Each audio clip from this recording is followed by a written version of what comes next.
Everyone, बहुत बहुत स्वागत है आपका हमारे यूट्यूब चैनल परीक्षा दर्शिका पर। तो कैसे हैं आप सब? मैं उम्मीद करती हूँ आप सभी ठीक होंगे और अपने अपने घर में पढ़ाई कर रहे होंगे। तो जैसा कि हम लोग हिंदी साहित्य के आधुनिक कालखंड को कर रहे हैं, जिसमें से पिछले वीडियो में हमने द्विवेदी युग के भाग 1 के प्रश्न को देखे थे। आज की इस वीडियो में उससे आगे की प्रश्नों की चर्चा करेंगे। तो चलिए देखते हैं आज का पहला प्रश्न क्या है। रत्नाकर शब्द किस कवि के साथ जुड़ा हुआ है? तो यहाँ पे रत्नाकर शब्द जो है ये ब्रज भाषा के प्रसिद्ध कवि हुए जगन्नाथ। इनका पूरा नाम हुआ जगन्नाथ दास रत्नाकर। तो उन्हीं की उपाधि है हरिश्चंद्र। ये किन की उपाधि है? तो भारतेंदु हरिश्चंद्र इनका उपाधि है भारतेंदु का। बद्री नारायण इनका उपाधि क्या है? बद्री नारायण चौधरी प्रेमघन। प्रेमघन इनकी उपाधि है। तो इस तरह से। और भिखारी दास कौन हुए? तो ये रीतिकाल के श्रेष्ठ हिंदी कवि थे। आगे देखते हैं। रचना काल के अनुसार श्रीधर पाठक के निम्नलिखित रचनाओं का सही अनुक्रम है। तो यहाँ पे है एकांतवासी योगी। पहला देख लेते हैं रचना काल के अनुसार कौन सा होगा। तो एकांतवासी योगी ये किसका अनुवाद है? तो आपको पिछले वीडियो में इसके बारे में चर्चा किए थे कि गोल्ड स्मिथ की रचना है हरमिट, उसका उन्होंने एकांतवासी योगी से अनुवाद किया रचना को। और उजरग्राम तो गोल्ड स्मिथ की ही एक रचना है डेजर्टेड विलेज, उसका अनुवाद है ये उजरग्राम। श्रांतपति की ये किसका अनुवाद है? तो ये गोल्ड स्मिथ की रचना ट्रेवलर का हिंदी अनुवाद है। इस तरह से इनका क्या हो जाएगा? उसके बाद सांध्यटन की रचना हुआ और इस तरह से ऑप्शन बी सही हो जाएगा। तो देखिए इनकी अन्य रचनाओं का यहाँ पे प्रकाशन वर्ष के साथ दिया हुआ है। तो मनोविनोद इनकी रचना है, हिमालय है, एकांतवासी योगी है, जगत सच्चाई सार, उजरग्राम, गुणवंत हेमंत, श्रांत पथिक, ऋतु संहार, कश्मीर सुषमा, बनाष्टक, स्वर्गीय बीना, धनविजय सांध्य अटन, ये सब इनकी रचनाएं हैं। और श्रीधर पाठक ने लावनी को ही ख्याल शैली भी कहा जाता है। तो एकांतवासी योगी का रचना उसी शैली में हुआ है। और श्रांत पथिक की रचना रोला छंद में हुआ, जो कि छंद का प्रकार है। आगे की प्रश्न देखते हैं। गोल्ड स्मिथ की कृति ट्रेवलर का अनुवाद किसने किया है? तो इनकी कृति जो है ट्रेवलर, उनका अनुवाद उसका अनुवाद श्रांत पथिक नाम से किया खड़ी बोली में श्रीधर पाठक ने।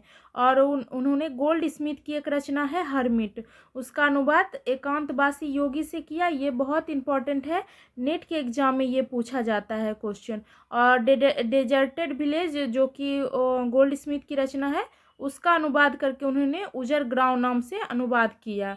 इस तरह से ये श्रीधर पाठक जो है दोस्तों, वो स्वच्छंदतावादी धारा के कवि कहलाते हैं। आगे के प्रश्न देखिए। त्रिशूल उपनाम किसका है? तो त्रिशूल उपनाम किसका है? गया प्रसाद शुक्ल स्नेही का त्रिशूल उपनाम है।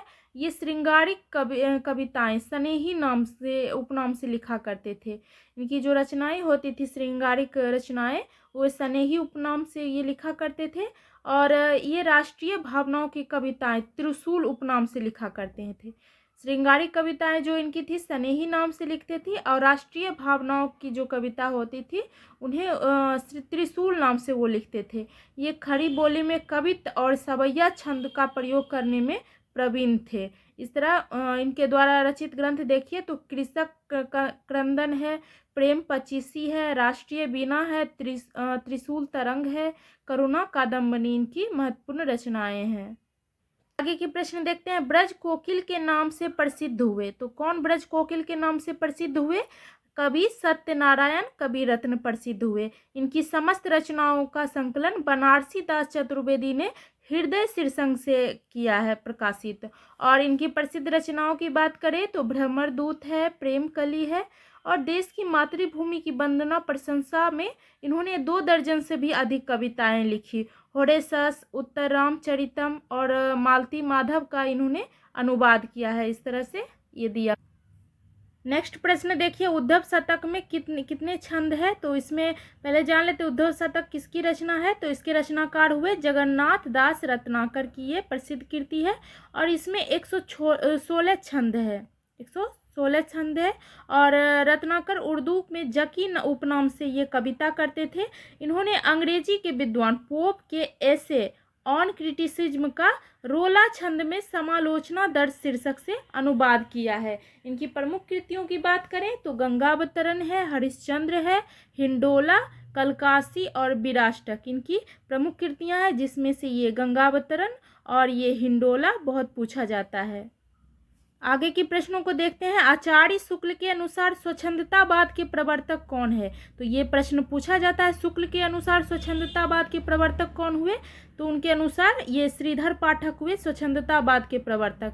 इन्होंने ब्रज भाषा में मौलिक काव्य कश्मीर सुषमा की रचना की, जो कि पूछा जाता है कब? तो 1904 ईस्वी में। पाठक जी की खड़ी बोली में मौलिक कृतियां देखिए तो बनाष्टक है, देहरादून है, भारत गीत है, जगत सच्चाई सार ये भी पूछा जाता है, सांढे अटन ये पूछा जाता है। इनकी एक रचना है गुणवंत हेमंत इस तरह से दिया हुआ है। चलिए आगे देखते हैं। उद्धव शतक के रचनाकार कौन है? तो अभी ऊपर के प्रश्न में पढ़े थे कि उद्धव शतक के रचनाकार कौन हुए? जगन्नाथ दास रत्नाकर। और इसमें कितने छंद है? तो 116 छंद है। गंगावतरण, हरिश्चंद्र, हिंडोला, कलकासी, विराष्टक इनकी अन्य कविताएं हैं। भ्रमरदूत, प्रेमकली, सत्यनारायण और कवि रत्न की कविता है। ये जो भ्रमरदूत है ये प्रेमकली सत्यनारायण की कविता है। प्रेम शतक, वीर सतसई और प्रेम पथिक, प्रेमांजलि, छदम योगिनी ये सब वियोगी हरि की कविता है। तो आगे देखते हैं दोस्तों। निम्नलिखित में से जगन्नाथ दास रत्नाकर की कौन सी रचना नहीं है? तो इसमें से कौन सी रचना उनकी नहीं है? तो पहले जान लेते हैं कौन कौन सी रचना है। हिंडोला उनकी रचना है, गंगावतरण भी है और उद्धव शतक भी इनकी रचना है। भ्रमरदूत इनकी रचना नहीं है। भ्रमरदूत जो है ये ब्रज भाषा के कवि हुए सत्यनारायण कविरत्न, उन्हीं की रचना है। और कविरत्न की समस्त रचनाओं का संकलन अभी पढ़े थे पीछे के प्रश्न में, बनारसी दास चतुर्वेदी ने हृदय तरंग नामक शीर्षक से किया है। कविरत्न ने भवभूति के उत्तर रामचरित्र और लॉर्ड मैकाले के अंग्रेजी खंड काव्य हॉरेसस का ब्रज भाषा में इन्होंने अनुवाद किया है। और गंगावतरण जो कि 1927 ईस्वी की रचना है, उद्धव शतक 1929 ईस्वी रचना है, हरिश्चंद्र और हिंडोला जो कि 1894 ईस्वी में रचना है। और श्रृंगार लहरी, कलकासी, विराष्टक इनकी अन्य रचनाएं हैं। द्विवेदी युगिन ब्रजभाषी कवि में जगन्नाथ दास रत्नाकर की ये रचनाएं हैं। आगे देखते हैं। तो ये अब हम लोग पढ़े थे कि रत्नाकर उर्दू में किस उपनाम से कविता करते थे? तो ये जकी उपनाम से कविता करते थे।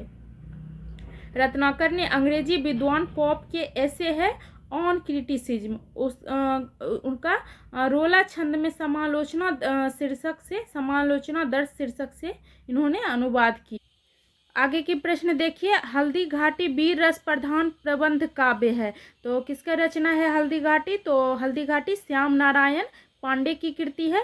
ये कैसी रचना है दोस्तों? तो वीर रस प्रधान ये रचना है। इनकी अन्य महत्वपूर्ण रचनाओं की बात करें तो जय हनुमान और तुमुल, रिमझिम, जौहर इनकी अन्य रचनाएं हैं। तो चलिए आगे देखते हैं। वह हृदय नहीं है पत्थर है जिसमें स्वदेश का प्यार नहीं। यह प्रसिद्ध काव्य पंक्ति निम्नलिखित में से किस कवि द्वारा रचित है? तो किस कवि द्वारा रचित है? गया प्रसाद शुक्ल स्नेही के द्वारा रचित है ये पंक्ति। और इनकी अन्य रचनाओं की बात करें तो कृषक क्रंदन, प्रेम पचीसी, राष्ट्रीय बीना, त्रिशूल तरंग, करुणा कादम्बनी इनकी अन्य रचनाएं हैं। आगे की प्रश्न देखते हैं। इनमें से कौन सा कवि सतसईकार है? और तो देखते हैं वियोगी हरि जो है ये सतसईकार है। इनका पूरा नाम क्या हुआ दोस्तों? तो हरि प्रसाद द्विवेदी इनका पूरा नाम था। इन्होंने वीर सतसई नामक कृति की रचना की वियोगी हरि ने। और इस रचना के लिए उन्हें मंगला प्रसाद पारितोषिक प्राप्त हुआ पुरस्कार। इसके रचित काव्य की और बात करें तो प्रेम शतक है, प्रेमांजलि है, प्रेम पथिक है, मेवाड़ केसरी है, ये सब उनकी रचना है। गद्य काव्य में देखें तो अंतर्नाद है, तरंग है, प्रार्थना है, श्रद्धाकन है और पगली, इस तरह से इनकी गद्य रचनाएं हैं। तो आगे देखते हैं प्रश्न क्या है। इनमें से जगन्नाथ दास रत्नाकर की कृति छांटिए। तो इनकी रचना उद्धव शतक हम लोग देख लिए। और ये क्या है तो दोस्तों ये प्रबंध काव्य है। इनकी अन्य रचनाओं की बात करें तो जो कि गंगावतरण, जो कि बहुत पूछा जाता है, हिंडोला, कलकासी, श्रृंगार लहरी, गंगा लहरी, विष्णु लहरी, रत्नाष्टक, वीराष्टक, ये सब महत्वपूर्ण इनकी रचनाएं हैं। और भ्रमर गीत सार ये किन की रचना है तो ये सूरदास की रचना है। गीतावली तुलसीदास की रचना है। और रश्मि रथी ये रामधारी सिंह सी दिनकर की काव्य कृति है। नेक्स्ट प्रश्न है ब्रज भाषा आधुनिक कालीन प्रसिद्ध कवि। तो अभी हम लोग चर्चा किए थे कि ब्रज भाषा के प्रसिद्ध कवि हुए जगन्नाथ दास रत्नाकर। और ये जो है ये मूर्धन्य कवि हुए हैं ब्रज भाषा में। प्रौढ़ और चित्र में ब्रज भाषा का प्रयोग में ये रीतिकाल के श्रेष्ठ कवियों के समकक्ष है। उद्धव शतक, गंगावतरण, श्रृंगार लहरी, हरिश्चंद्र, हिंडोला इनकी प्रमुख काव्य ग्रंथ है। आगे की प्रश्न देखते हैं। निम्न में से कौन सा काव्य ग्रंथ अयोध्या सी उपाध्याय हरिऔंध की है। तो इनकी रचना कौन सा है तो पद प्रसूनि इनकी रचना है। इनकी अन्य कृतियों की बात करें हरिऔंध की तो कौन कौन है तो प्रिय प्रवास है इनकी बहुत ही महत्वपूर्ण कृति। चुभते चौपदे, चौखे चौपदे इनकी महत्वपूर्ण कृति है। बोलचाल, रस कलश, वैदेही बनवास, इस तरह से इनकी अन्य कृतियां हैं। जबकि मृत्युंजय की बात करें तो ये किसकी रचना है तो ये राय देवी प्रसाद पूर्ण की रचना है। प्रेम पच्चीसी के रचनाकार गया प्रसाद शुक्ल स्नेही हुए। और देव सभा इसके रचनाकार कौन हुए रामचरित्र उपाध्याय की ये कृति है। आगे की प्रश्नों को देखिए। कविता करके तुलसी न लसे, कविता लसी या तुलसी की कला, तुलसी जी के लिए ये प्रशस्ति वचन, प्रशस्ति का अर्थ बताए थे आप लोग को कि प्रशंसा में जो प्रशस्ति वचन का अर्थ हुआ यहाँ प्रशंसा में बोले गए वचन। तो इनमें से किसका है, किस कवि का है तो इनकी प्रशस्ति वचन किसका है तुलसीदास के लिए अयोध्या सी उपाध्याय हरिऔंध का। आगे की प्रश्नों को देखते हैं। रत्नाकर कृत उद्धव शतक किस भाषा में लिखा गया है उद्धव शतक तो शतक तो ये ब्रज भाषा में लिखा गया है। और रत्नाकर का पूरा नाम क्या है दोस्तों तो इनका पूरा नाम है जगन्नाथ दास रत्नाकर। ये द्विवेदी युग के ब्रज भाषा के श्रेष्ठ कवि हुए। इनकी अन्य रचनाओं की बात करें तो हरिश्चंद्र, गंगावतरण, उद्धव शतक, हिंडोला, कलकासी, समालोचना दर्श, श्रृंगार लहरी, गंगा लहरी, विष्णु लहरी, रत्नाष्टक, वीराष्टक, प्रकीर्णक, पद्मावली ये सब इनकी रचनाएं हैं। तो आगे देखते हैं आगे के प्रश्न में क्या है। अगला प्रश्न देखते हैं। भारत भारती काव्य का प्रकाशन कब हुआ। तो ये प्रश्न ये हरियाणा असिस्टेंट प्रोफेसर एग्जाम में पूछा गया है। तो भारत भारती काव्य का प्रकाशन वर्ष कब है 1912 ईस्वी। और दोस्तों इसके रचनाकार कौन हुए तो मैथिली शरण गुप्त हुए। इसी रचना के इससे प्रभावित होकर महात्मा गांधी ने उन्हें गुप्त जी को राष्ट्र कवि की उपाधि दी थी। इन गुप्त की अन्य रचनाओं की बात करें तो रंग में भंग, जयद्रथ वध, किसान और झंकार, साकेत, यशोधरा महाकाव्य और साकेत ये दोनों महत्वपूर्ण महाकाव्य है इनका। पंचवटी, द्वापर, विष्णुप्रिया ये सब इनकी महत्वपूर्ण रचनाएं हैं। आगे की प्रश्न देखिए। रचना काल के आरोही क्रम में सुव्यवस्थित वर्ग है। तो साकेत की रचना कब हुई 1931 ईस्वी में। यशोधरा महाकाव्य 1932 ईस्वी की रचना है। द्वापर जो है 1936 ईस्वी की रचना है। और जय भारत ये 1952 ईस्वी की रचना है। इस तरह से देखें तो सही क्रम साकेत, फिर यशोधरा, द्वापर और जय भारत, ऑप्शन सी हो जाएगा। अगला प्रश्न है फ्रेंड्स। खड़ी बोली हिंदी का प्रथम महाकाव्य कौन सा है। तो देखिए ये कई एग्जाम में पूछा जा चुका है और देखते हैं इसके बारे में। तो खड़ी बोली हिंदी का प्रथम महाकाव्य कौन है तो प्रिय प्रवास। और इसके रचनाकार कौन हुए तो अयोध्या सिंह उपाध्याय हरिऔंध इसके रचनाकार हुए। और ये खड़ी बोली हिंदी का प्रथम महाकाव्य माना जाता है। ये VVI प्रश्न है। और देखें तो ये प्रिय प्रवास का जो पहला नाम था वो ब्रंजांगना विलाप था। ये भी महत्वपूर्ण पॉइंट है। और वैदेही बनवास किसकी रचना है तो ये भी हरिऔंध का महाकाव्य है। और साकेत किसकी रचना है दोस्तों तो साकेत मैथिली शरण गुप्त की रचना है। कामायनी किसकी रचना है तो ये जयशंकर प्रसाद का महाकाव्य है। चलिए आगे के प्रश्न देखते हैं। ज्ञान राशि के संचित कोश का नाम साहित्य है, यह कथन किस विद्वान का है? तो ये कथन महावीर प्रसाद द्विवेदी का है कि ज्ञान राशि के संचित कोश का नाम साहित्य है। और इनके रामचंद्र शुक्ल का प्रमुख कथन देखते हैं। तो यदि गद्य कवियों या लेखकों की कसौटी है तो निबंध गद्य की कसौटी है। भाषा की पूर्ण शक्ति का विकास निबंधों में ही निबंधों में ही सबसे अधिक संभव है। इस तरह से शुक्ल जी का ये कथन है। आगे की प्रश्न देखते हैं। इनमें से कौन सी रचना मैथिली शरण गुप्त की नहीं है? तो रंग में भंग, भारत भारती, द्वापर, ये मैथिली शरण गुप्त की रचना है। जबकि देखें तो ये वैदेही वनवास, ये उनकी रचना नहीं है। इसके रचनाकार कौन हुए? अयोध्या सी उपाध्याय हरिऔंध इनके रचनाकार हुए। अगला प्रश्न देखिए। यदि द्विवेदी जी ना उठ खड़े होते तो जैसे अव्यवस्थित व्याकरण, विरुद्ध और उटपटांग भाषा चारों ओर दिखाई पड़ी थी, उसकी परंपरा जल्दी ना रुकती। ये कथन किसका है? तो ये कथन आचार्य रामचंद्र शुक्ल का है। और किसके लिए है? तो आचार्य महावीर प्रसाद द्विवेदी जी के लिए है। आगे की प्रश्न देखते हैं फ्रेंड्स। सच्चा प्रेम वही है जिसकी तृप्ति आत्म बलि पर हो निर्भर, त्याग बिना निष्प्राण प्रेम है, करो प्रेम पर प्राण निछावर। ये पंक्ति के रचयिता यहाँ पूछा जा रहा है। तो इसके रचनाकार कौन हुए? इसके रचनाकार राम नरेश त्रिपाठी हुए। और अन्य लेखकों की यहाँ पे माखनलाल चतुर्वेदी, बालकृष्ण शर्मा नवीन और श्रीधर पाठक की अन्य पंक्तियाँ, महत्वपूर्ण पंक्ति यहाँ दिया हुआ है। चाह नहीं सम्राटों के सब पर हे हरि डाला जाऊं। तो ये माखनलाल चतुर्वेदी की रचना है, पंक्ति है, जो कि उनकी रचना है। जो ये पुष्प की अभिलाषा, उसी कविता से ये पंक्ति ली गई है। हो जाने दो गर्क नशे में, मत पड़ने दो फर्क नशे में, ये बालकृष्ण शर्मा नवी की महत्वपूर्ण पंक्ति है। विजय वन प्रांत था, प्रकृति मुक्त शांत था, अटन का समय था, रजनी का उदय था, ये श्रीधर पाठक की पंक्ति है।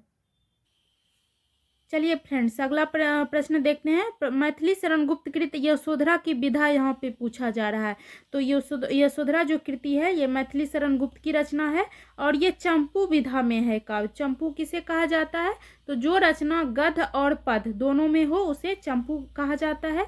मैथिली शरण गुप्त की अन्य प्रमुख रचनाओं की बात करें तो रंग में भंग, जयद्रथ वध, विकट भट्ट, गुरुकुल, झंकार, द्वापर, सिद्धराज, पंचवटी इनकी महत्वपूर्ण रचनाएं। और वैतालिक, विष्णुप्रिया, भारत भारती महत्वपूर्ण रचनाएं। साकेत इनका महाकाव्य है। किसान, ये सब इनकी रचनाएं हैं। अगला प्रश्न देखिए। जकी उपनाम से कौन प्रसिद्ध कवि उर्दू में गजलें लिखते? तो जकी उपनाम से जगन्नाथ दास रत्नाकर प्रसिद्ध हिंदी कवि हैं। ये उर्दू में गजलें लिखा करते थे। इनके गुरु का नाम क्या है? तो इनके गुरु का नाम है नवनीत लाल चतुर्वेदी। रत्नाकर इनका उपनाम है, जगन्नाथ दास रत्नाकर। इनकी प्रमुख कृतियों की बात करें तो गंगावतरण, उद्धव शतक, हरिश्चंद्र, हिंडोला, श्रृंगार लहरी, कलकासी, विराष्टक। इतने बार प्रश्नों में इनका रचनाएं आए हैं तो याद भी हो गया होगा आपको। आगे देखते हैं। द्विवेदी योगिन निम्नलिखित रचनाओं में से एक महाकाव्य नहीं है। तो द्विवेदी युगीन रचनाओं में जयद्रथ वध महाकाव्य नहीं है, ये खंड काव्य ग्रंथ है। तो खंड काव्य किसे कहा जाता है दोस्तों? तो जो जीवन के किसी एक घटना विशेष को लेकर लिखा जाता है उसे खंड काव्य कहा जाता है। इसके रचयिता कौन है? तो मैथिली शरण गुप्त है। जबकि इनकी साकेत किसकी रचना है? तो साकेत ये महाकाव्य है मैथिली शरण गुप्त। प्रिय प्रवास के रचयिता कौन हुए? तो प्रिय प्रवास के रचयिता अयोध्या सी उपाध्याय हरिऔंध हुए, जो कि खड़ी बोली हिंदी का प्रथम महाकाव्य माना गया है प्रिय प्रवास। और रामचरित चिंतामणि ये किसकी रचना है? तो रामचरित उपाध्याय का ये महाकाव्य है। अगला प्रश्न देखिए। उठ जाग मुसाफिर भोर भई, अब रैन कहाँ जो सोबत है, और जो सोबत है सो खोबत है, ये किसकी रचना है? तो ये अवधि सम्राट के कवि हुए बंशीधर शुक्ल, उन्हीं की रचना है। और उनकी अन्य रचनाओं की बात करें तो उठो सोने वालों, सवेरा हुआ है, कदम कदम बढ़ाए जा खुशी के, गीत गाए जा, ये इनकी कालजयी रचना है। इस तरह से इनके रचनाकार बंशीधर शुक्ल हुए। अगला प्रश्न देखते हैं, निम्नलिखित में से एक द्विवेदी योगिन कविता की प्रवृत्ति नहीं है। तो कल देखे थे द्विवेदी योगिन प्रवृत्ति, कविता की प्रवृत्ति, तो उसमें राष्ट्रीयता थी, इतिवृत्तात्मकता और नीति और आदर्श का चित्रण, ये द्विवेदी योगिन कविता की विशेषता है। जबकि कल्पना का अतिरेक ये छायावादी की प्रवृत्ति है। राष्ट्रीयता, इतिवृत्तात्मकता, नीति और आदर्श का चित्रण, ये सब द्विवेदी योग की प्रवृत्ति है। अगला प्रश्न देखिए, द्विवेदी युगीन कविता के संदर्भ में इनमें से कौन सा कथन गलत है। तो द्विवेदी युगीन कविता में राष्ट्रीयता का भाव है, ये बिल्कुल गलत है, क्योंकि राष्ट्रीयता का भाव उसकी विशेषता है द्विवेदी युगीन कविता का। और द्विवेदी युगीन काव्य में नीति और आदर्श की प्रधानता है, तो ये सही बात है, ये गलत हो जाएगा। द्विवेदी युगीन काव्य में वर्ण विषयों का विस्तार हुआ है, तो ये वर्ण विषय का विस्तार हुआ, ये विशेषता है। द्विवेदी युगीन काव्य में सभी काव्य रूपों का प्रयोग हुआ है, तो ये भी सही है। इस तरह से ऑप्शन ए हमारा हो जाएगा। अगला प्रश्न देखिए, डॉक्टर रसाल का ब्रज भाषा काव्य है, तो इनका पूरा नाम है डॉक्टर रमाशंकर शुक्ल रसाल, और ब्रज भाषा इनका काव्य इसमें से उद्धव शतक है। और दोस्तों, उद्धव शतक नाम से जगन्नाथ दास रत्नाकर की भी रचना है, तो ध्यान रखिएगा। तो ये डॉक्टर रसाल की रचना है, और ये कब रची गई, तो 1970 ईस्वी में। इनकी रसाल की अन्य कृतियों की बात करें तो काव्य पुरुष है, जिसकी रचना 1955 ईस्वी में खड़ी बोली में हुई। अगला प्रश्न देखिए, धाराधर धावन शीर्षक से कालिदास के मेघदूत का अत्यंत सरस पदबद्ध अनुवाद, पदबद्ध अनुवाद किसे कहा गया है। पदबद्ध का अर्थ हो गया है कि जब कई पदों के योग से बने जो वाक्यांश होते हैं और जो एक ही पद का काम करता है उसे पदबद्ध कहा जाता है। तो ये किसके अनुवाद, इसका अनुवाद किसने किया है, तो इसका अनुवाद राय प्रसाद देवीपुर ने किया है। इनकी प्रमुख कृतियों की बात करें तो स्वदेशी कुंडल, मृत्युंजय, राम रावण विरोध और अमलतास, ये इनकी रचनाएं हैं। अगला प्रश्न देखते हैं, कविता प्रभावशाली रचना है जो पाठक या श्रोता के मन पर आनंददायी प्रभाव डालती है। काव्य के संबंध में यह विचार किसके है, तो ये विचार काव्य के संबंध में आचार्य महावीर प्रसाद द्विवेदी जी का है। अगला प्रश्न देखिए, इनमें से कौन सा काव्य ग्रंथ मैथिली शरण गुप्त का ग्रंथ नहीं है। तो इसमें देख लेते हैं, तो जय भारत है, विष्णुप्रिया और द्वापर मैथिली शरण गुप्त की रचना है। जबकि ये मानसी किसकी रचना है, तो ये इसके रचयिता हुए राम नरेश त्रिपाठी। राम नरेश त्रिपाठी के अन्य काव्य ग्रंथ मिलन है, पथिक है, स्वप्न है, ये इनकी रचना है। जबकि द्वापर, जय भारत और विष्णुप्रिया काव्य ग्रंथ मैथिली शरण गुप्त के हैं। ये राम नरेश त्रिपाठी का ग्रंथ था, मिलन, पथिक और स्वप्न। अगला प्रश्न देखिए, राम तुम्हारा चरित स्वयं ही काव्य है, कोई कवि बन जाए सहज संभाव्य है, यह किस कवि ने कहा है, ये दिया।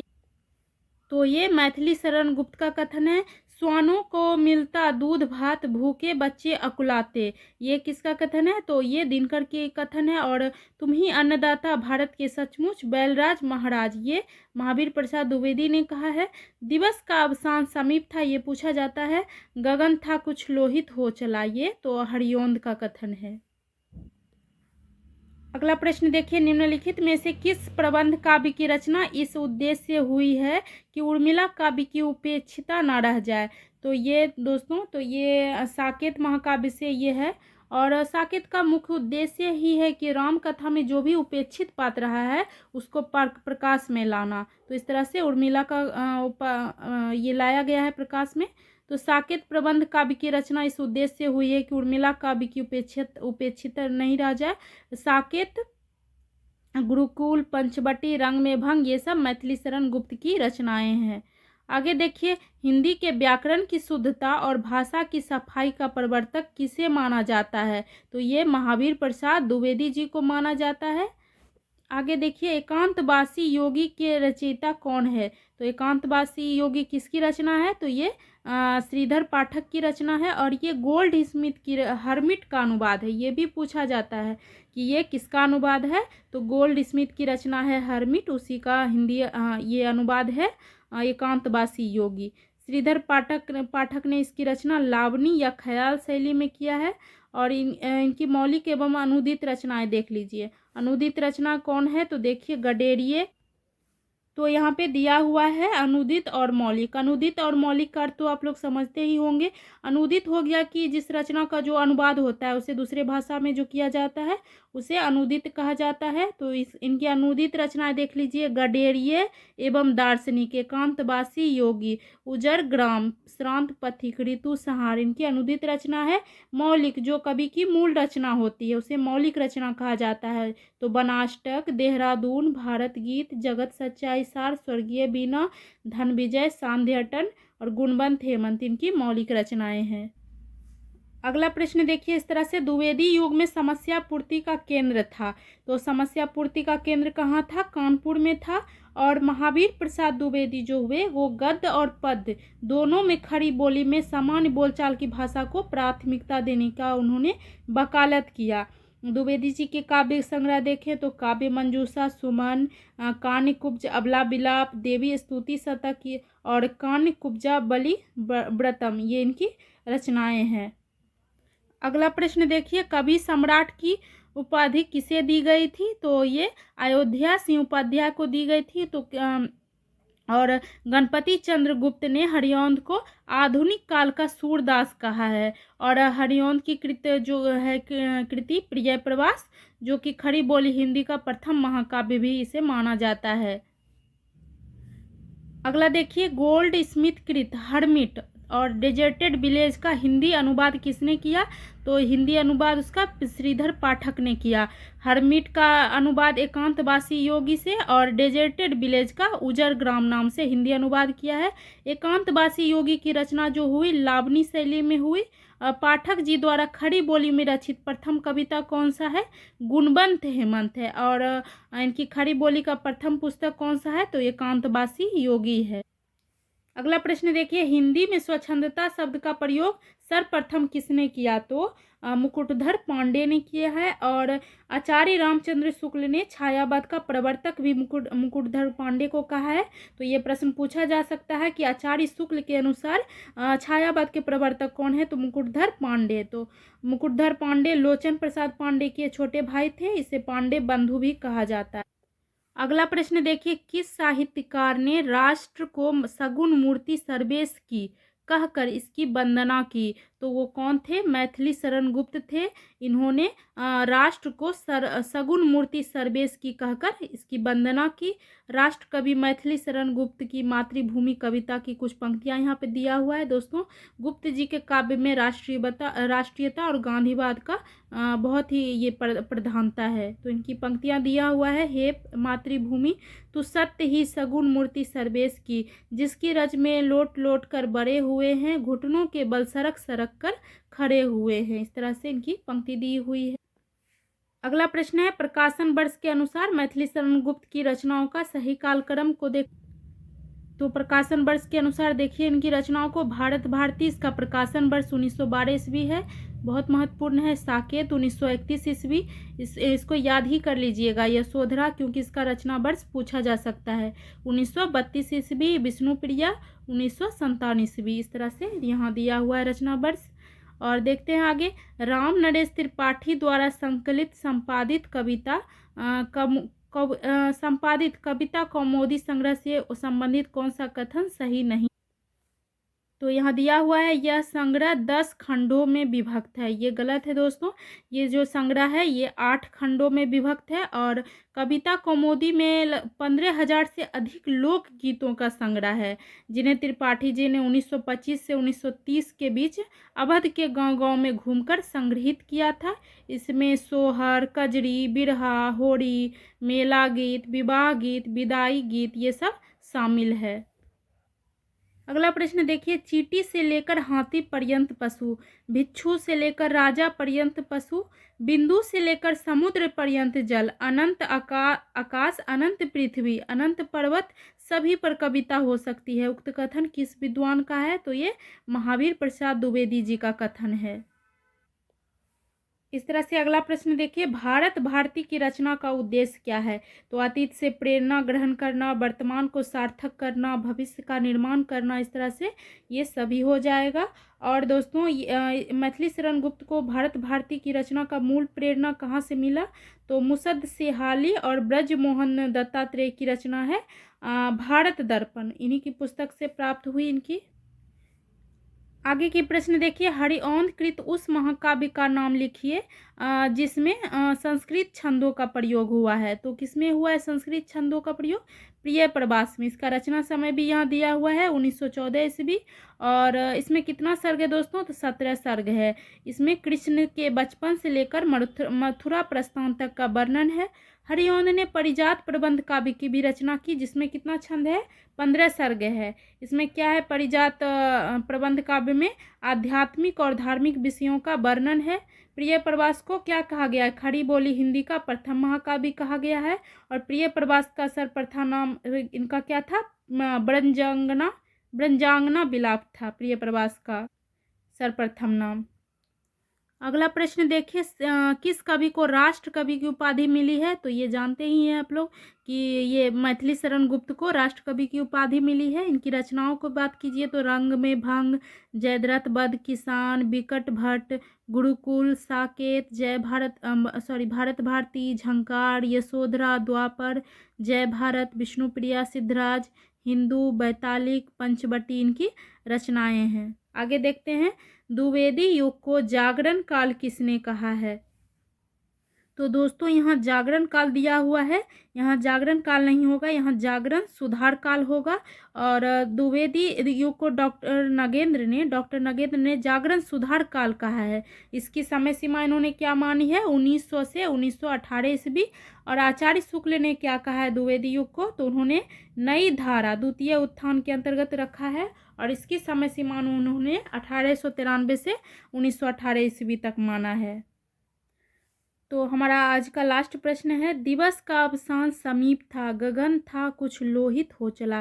पंक्तियाँ किसकी है? तो ये पंक्तियाँ अयोध्या सिंह उपाध्याय हरिऔंध की है। श्याम नारायण पांडे की प्रमुख पंक्ति देखिए तो इनकी है, आज यही पावन समाधि पर दीप जलाने आया हूँ। ये इनकी श्याम नारायण पांडे की पंक्ति है जो हल्दी घाटी से संबंधित है उनकी रचना। और बंदनीय वह देश जहाँ देश ही निज अभिमानी हो, बंधवता में बंधे परस्पर परता के अज्ञानी हो। ये श्रीधर पाठक की पंक्ति है।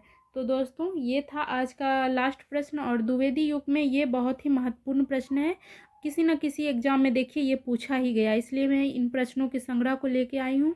आप इसको अच्छे से पूरा प्रैक्टिस कीजिए और वीडियो को पूरा देखिए। तो मिलते हैं इसी के साथ नेक्स्ट वीडियो में, तब तक चैनल को सब्सक्राइब, लाइक और शेयर कर दीजिए। धन्यवाद।